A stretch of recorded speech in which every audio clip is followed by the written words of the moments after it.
Hey everyone, Kai here, and today I'm coming to you with another book review. And this time, the book is called Black Cake by Charmaine Wilkerson. Whew, this book is a really great book. It was all over Bookstagram, and so I had to have it. Then I found out that there is going to be a show based on this book coming out on Hulu. So I'm like, oh my gosh, I want to read it before then. And I found this book once I got into it. It did take me some time to get into it, so I'll talk more about that later. But once I got into it, I was hooked. It really became such a beautiful read. You know, it's one of those books where this is the first Charmaine Wilkerson, this is her debut novel, and I'm always in awe by writing and character development, and how do you get to the point, you know, where you write such a beautiful and well thought out and detailed novel as this. So there are 382 pages. Me personally, I had a struggle getting into it until after, I think it was literally page 100 when I was like, ooh, this is good. So it took a really long time for the buildup of the characters and the plot to happen. But once it did, page turner. So let's talk plot. There are two parallel plots in this novel, which is very interesting, and it makes for a plethora of characters, which is a part of my feedback around the book. It was like so many characters. Each chapter involves the storytelling of a different character. So at some points it was a lot to keep up with. But let's start talking plot. So the first plot I'm going to discuss with you is that of a brother and a sister named Byron and Benny, who recently lost their mother. Their mother passed away, and now they are at a lawyer's office, or in the hands of a lawyer, to receive their inheritance. And what that is a black cake and an audio recording from their mother. Very interesting, right? The biggest thing that you have to know about these siblings is that they are estranged. They grew up very, very close. They have walked different paths as they got older. So these two individuals, they are in, I think Benny is in her mid to late 30s, and her brother Byron is in his early to mid 40s. So they're older, and this death of their mom has brought them back together after years of being apart. Now, the other caveat is that their father died a few years back as well. So now it's just them. And this audio recording is, you know, a audio recording of their mother's life and their mother's stories and their mother's secrets, and is filled with so much. And that is really a huge part of the book. You as a reader will find out with Byron and Benny all that their mother has to say, and the story unfolds. You know, we're kind of unfolding the story together. So we're kind of like, yes, it's Benny and Byron, but we're kind of like the third party in the room as well, just finding all of this out with them. So that is very interesting. And what that plot brought up for me, one of the questions that it brought up for me, is how well do we know our parents? How well do we know our grandparents? You know, how well do we know them? Have you ever stopped and asked your grandparents their story, their life story? Have you ever taken a beat and maybe recorded that, or heard from them? Are they open to sharing with you? Are they open to telling you those things? What about your parents? Like, have you ever, you know, thought to ask them who they were before you came into the picture? And so that's some of the questions that came up for me. It's something that I love to do. I have voice recordings of my grandmother just sharing her stories, and I always ask my mom her stories too, because they're really good. But you know, that's just one of the things that came up for me. The other plot in the book is very parallel.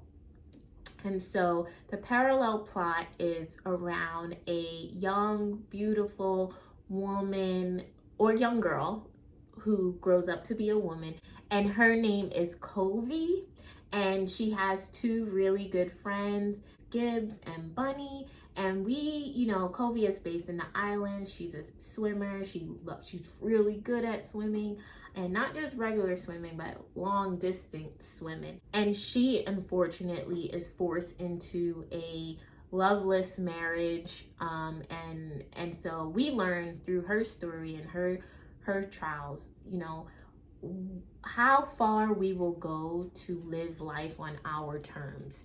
And so we hear her story, and it's parallel, and obviously because, why not? It all comes together eventually, and both parallel stories will come together and it will make sense. But for now, we have Byron and Benny, who they have inherited a black cake.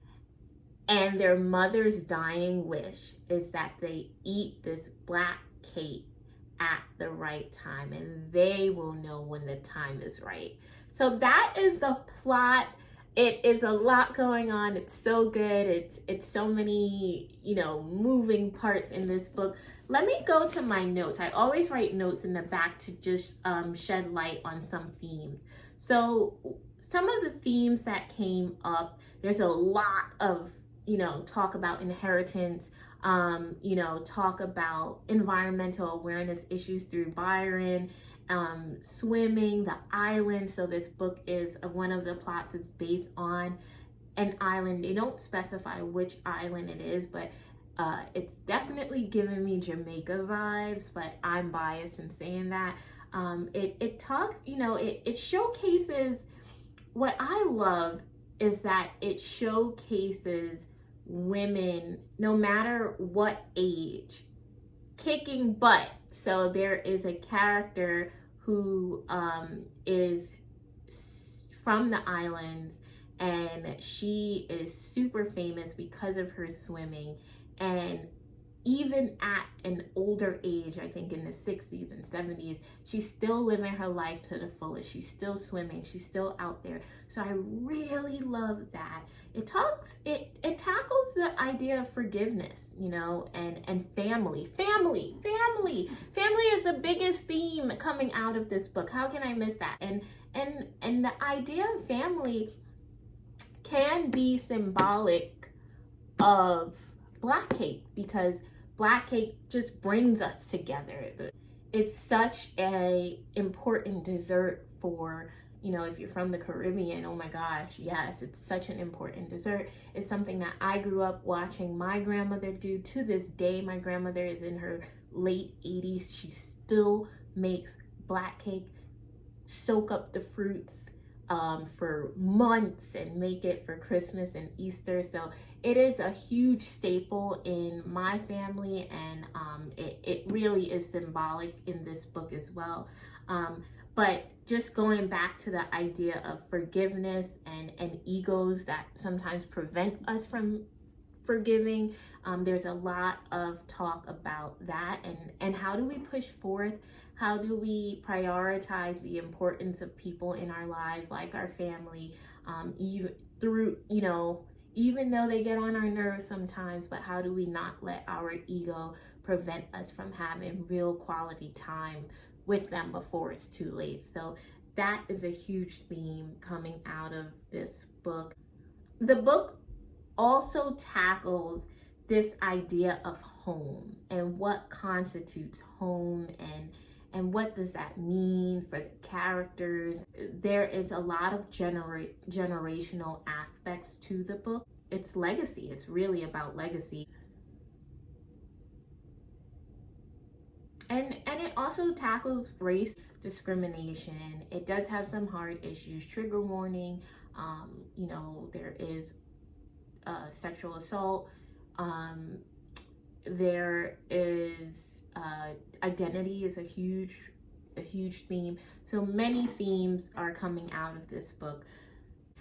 There are short chapters. There's so many perspectives. I love the cover. I'm just looking at my notes. And then there were some quotes that I love.